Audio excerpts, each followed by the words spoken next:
अरे बहू, तेरा बनाया हुआ तेल तो जादू की तरह काम कर गया। मेरा चुटकियों में दर्द बंद हो गया। अब आराम लग रहा है पैरों में। शुक्रिया माँ जी। वैसे बहू, तू बहुत समझदार है। घर का काम भी तूने बहुत अच्छे से संभाला हुआ है। बस अब मैं चाहती हूँ मेरे आरफ की पत्नी भी इतनी समझदार निकले और तुम दोनों शांति से खुशी से इस घर को संभाल लो। हाँ माँ जी, चिंता क्यों करती हैं, ऐसा ही होगा।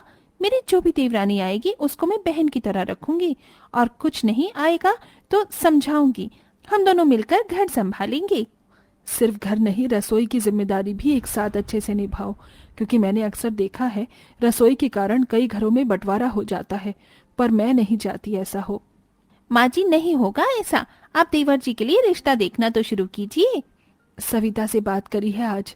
वो मुझे लड़की के बारे में बता दी और फोटो दिखा देगी तो मैं रिश्ते को आगे भी बढ़ा दूंगी। ठीक है माँ जी। फिर शाम को सविता जानकी से मिलती है और वो एक अमीर घर की लड़की की तस्वीर दिखाती है। उसके बारे में जानकर और उसकी सादगी देख जानकी अपने बेटे आरव का रिश्ता मोना से जोड़ने का तय करती है। देखते ही देखते अगले महीने में दोनों की शादी हो जाती है। शुरू में तो सब कुछ ठीक रहता है, लेकिन अब मिडिल क्लास परिवार के बने दाल खिचड़ी से मोना को प्रॉब्लम होने लगती है।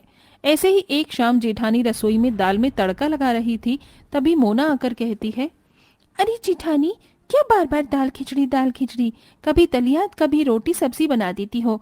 अरे शाही पनीर, पालक पनीर, दाल मखनी, मलाई कोफ्ता नाम की भी चीज होती है कोई, वो सब भी बना दीजिए। कि आपको बनाना आता नहीं है तो मुझे बता दीजिए। अब मैं ये घास फूस का गरीब वाला खाना नहीं खा सकती। मोना, ये तुम क्या बोल रही हो? दाल चावल भी तो कितना अच्छा है, तुम्हें पसंद नहीं आया क्या? माना कि घर में गरीबी है, मिडिल क्लास है, लेकिन मैं बहुत अच्छे से खाना पकाती हूँ और घी में दाल फ्राई करती हूँ। तुम्हारे जेठ जी और पति को बहुत पसंद है। What about me? मुझे ये फालतू का खाना नहीं पसंद, मुझे कुछ अच्छा खाना है। अच्छा ठीक है, आज तो दाल बन चुकी है, लगभग मैंने सारा खाना बना दिया है। मैं कल सुबह कुछ अच्छा सा बना दूंगी। कोई जरूरत नहीं है, मैं अभी मार्केट से पनीर और चाप लेकर आ जाती हूँ और सुबह खाना मैं ही बनाऊंगी। मुझे आपके हाथ का खाना नहीं पसंद, वरना कल से भूखा मरना पड़ेगा। मोना, तुम्हें मेरी कोई बात चुप गई है क्या? तुम मुझसे ऐसी बातें क्यों कर रही हो? जेठानी जी, मुझे कुछ चुभा नहीं है, लेकिन अब ऐसा खाना नहीं खा सकती। अरे इंसान खुश होकर खाना खाता है तभी तो तंदुरुस्त रहता है। मैं तो तीनों टाइम बेकार खाना खाकर बावली हो जाती हूँ, ऊपर से यही रोज बनता है। मैं अमीर घर से हूँ, ये सब नहीं खा सकती। ठीक है, कल से तुम जो बोलोगी वैसा खाना बना लेंगे।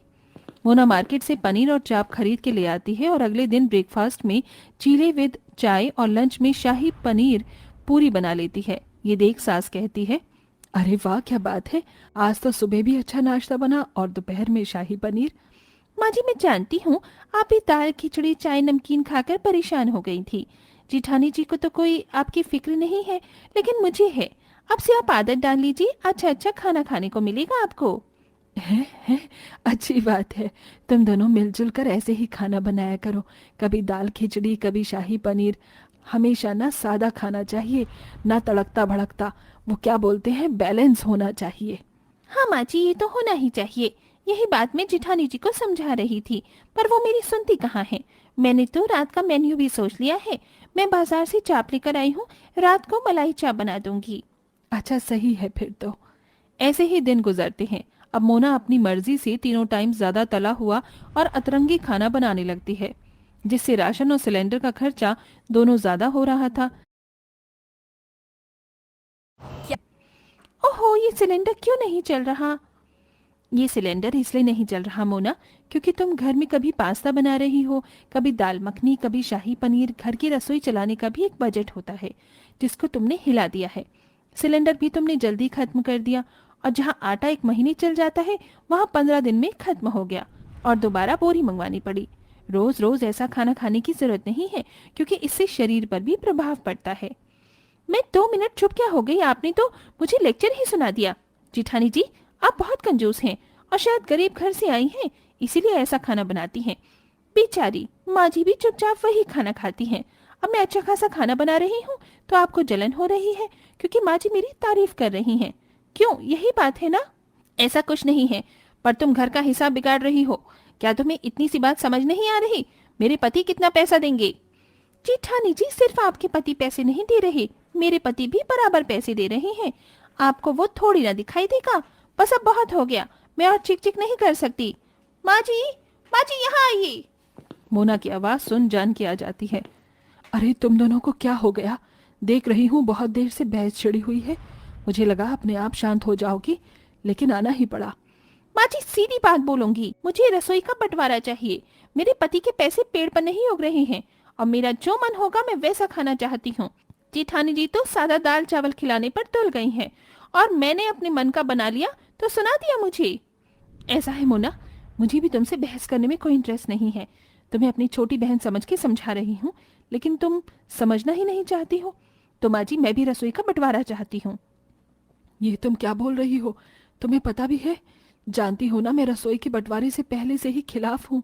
फिर माँ जी अब जब देवरानी ही नहीं समझ रही तो मैं भी क्यों समझूं। अब से हम अपना अलग अलग खाना बनाएंगे और आपको जिसके हाथ का खाना होगा आप उसकी रसोई में आ जाना। आप पर कोई दबाव नहीं है। हाँ माँ जी। ठीक है, कर लो तुम दोनों अपने मन की रसोई का बंटवारा। जो मैं नहीं चाहती थी वही हो गया। अब एक ही रसोई में दो हिस्से हो गए थे। दोनों का राशन, चूल्हा, सिलेंडर, मसाले, यहाँ तक कि बर्तन भी अलग हो गए थे। अब दोनों अपनी मनमर्जी का खाना बनाकर अपने पति और सास को खिलाती थीं। अरे वाह, कितने दिनों बाद पारुल मुझे तुम्हारे हाथ का खाना खाने को मिला।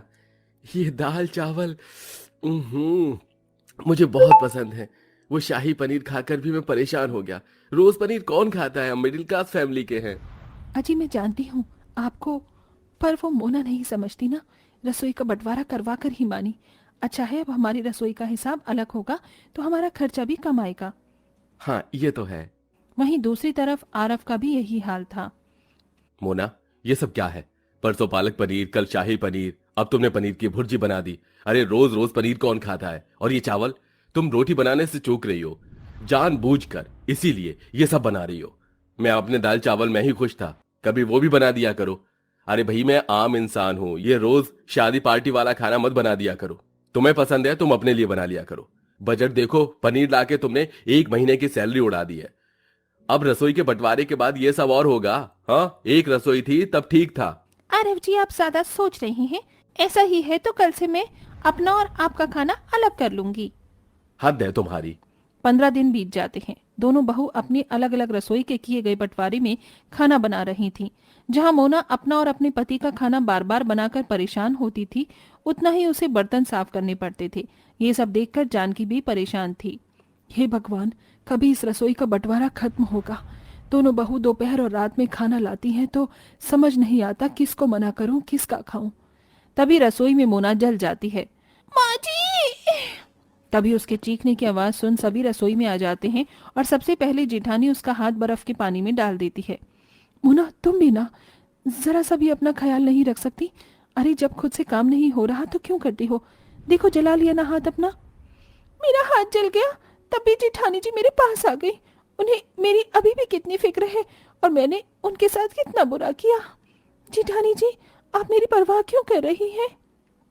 देखो हमारी रसोई का बंटवारा हुआ है, इस वजह से बीच में बात करनी बंद हो गई, पर फिक्र करना बंद नहीं कर सकती। तुम मेरी छोटी बहन की तरह हो और मुझे ऐसा क्यों लग रहा है तुम्हारी तबीयत ठीक नहीं है। हाँ बहू, क्या हुआ तुझे बता। वो माँ जी 2-4 दिन से ना तबीयत ठीक नहीं थी। इनका और अपना खाना अलग अलग बना रही थी। इन्हें भी रोज रोज पनीर पनीर खाना पसंद नहीं है, तो दाल बनाते बनाते जल गई। पर आज मुझे अपनी गलती का एहसास हो गया। जेठानी जी, माँ जी मुझे माफ कर दीजिए। मुझे रसोई का बंटवारा नहीं चाहिए। हम जैसे पहले रहते थे वैसे सही है। और ये सब खाना खाकर खर्चा भी ज्यादा होता है, पेट भी खराब हो जाता है। उसके बाद मुझे अकेले ही रसोई संभालनी पड़ी। आपने देख लिया ना क्या हो गया। कोई बात नहीं, तुम मेरी छोटी बहन हो, मैंने तुम्हें माफ किया। देखा बहू,